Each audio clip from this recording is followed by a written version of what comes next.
They Cloned Tyrone looks like a stylish sci-fi comedy about a conspiracy in one neighborhood. It has humor, exaggerated characters, and strange twists. But beneath the comedy and sci-fi elements, the movie is asking a serious question. What happens when a system decides it knows what is best for a community?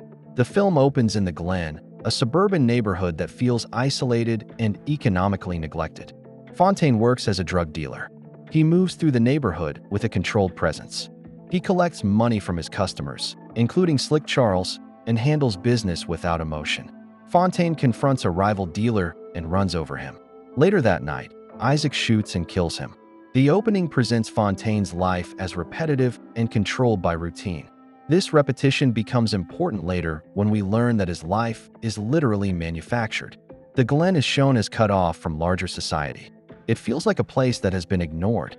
That setting supports one of the film's main ideas. Systems of power often experiment on communities that are overlooked or marginalized. Fontaine's death initially appears to be a normal act of street violence. The film deliberately grounds itself in realism before introducing the science fiction elements. The next morning, Fontaine shows up at Slick Charles's house to collect his money as if nothing happened. Slick is confused and disturbed because he personally saw Fontaine get killed the night before. Slick brings Fontaine to Yo-Yo, who also witnessed the shooting. Both of them confirm that Fontaine died, but Fontaine has no memory of the event. This moment introduces the central mystery. Fontaine's return forces the characters to question their reality. Fontaine's lack of memory suggests something deeper about identity. If experiences are erased, what defines a person? Removing memory, trauma, and lived experience only creates a controlled version of someone. Fontaine recalls seeing a bleeding man being taken by a black SUV. The trio finds the same SUV parked outside a house in the neighborhood. They enter the house and discover a hidden elevator that leads underground to a laboratory. The house appears ordinary from the outside. The discovery of a lab underneath it suggests that dangerous systems can literally exist under everyday life. The elevator functions symbolically as a descent into hidden truth.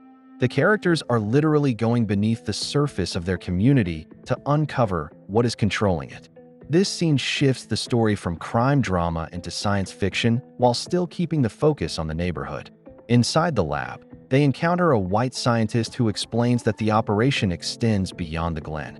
Slick mistakenly snorts a white powder that he assumes is cocaine. Instead, the substance causes uncontrollable laughter. In the chaos, he accidentally shoots and kills the scientist. Before leaving, the trio finds a body on a table that is physically identical to Fontaine. The white scientist's appearance, including his afro hairstyle, suggests a blending or imitation of black culture while still maintaining control over it. This connects to themes of appropriation and manipulation. The white powder represents chemical control. It removes seriousness and resistance by forcing laughter. This reflects how distractions and entertainment can dull critical thinking. The discovery of Fontaine's clone confirms that his return was not supernatural. He is part of a manufactured system. This raises a central question. If a person can be duplicated, what makes them unique? The following day, when they return to the house, the entrance to the laboratory is gone. The building appears completely ordinary. There is no visible evidence of what they saw the night before. Later, the trio visits a fried chicken restaurant. Everyone inside is laughing in the same unnatural way. Slick realizes that the food contains the same substance he consumed earlier. Yo-Yo seduces the restaurant manager and learns that the neighborhood is under constant surveillance. The substance is also present in grape drinks and hair products. The disappearance of the lab entrance shows how easily systems can hide themselves. The problem is not removed, it is concealed. The use of food and hair products is deliberate. These are everyday items connected to culture and identity. By placing chemicals in them, the system controls people through routine behavior. The restaurant setting and specific food choices reference stereotypes often associated with Black communities. The film uses those stereotypes to show how culture can be targeted and manipulated. The trio discovers another hidden elevator inside a church altar. They enter a much larger underground facility that spans the entire Glen. Inside, they see residents being subjected to behavioral experiments. They also find clones of multiple community members, including Fontaine and Slick. When Fontaine triggers an alarm, they escape through a strip club. During their escape, the club's DJ plays a song that brainwashes the crowd, causing them to chase the trio. Nixon, a white administrator, and Chester, a clone of Fontaine, stop the chaos. The church symbolizes trust, faith, and community. Connecting it to the laboratory suggests that institutions that appear protective can be tied to systems of control. The strip club and brainwashing song demonstrate how entertainment and media can influence behavior. Music becomes a literal tool for manipulation. Chester represents internal conflict. He looks like Fontaine but supports the system. He embodies the idea of blending in and obedience. Nixon explains that experiments are conducted in poor black neighborhoods because they attract less attention. He claims that the ultimate goal is peace through assimilation. According to him, reducing crime and conflict justifies the loss of freedom.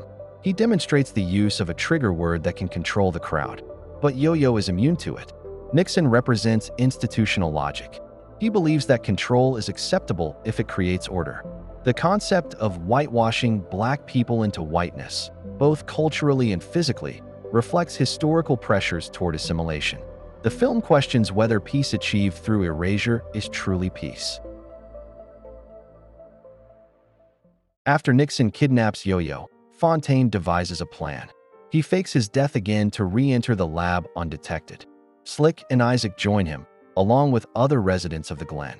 They storm the facility and free those being experimented on, including the clones.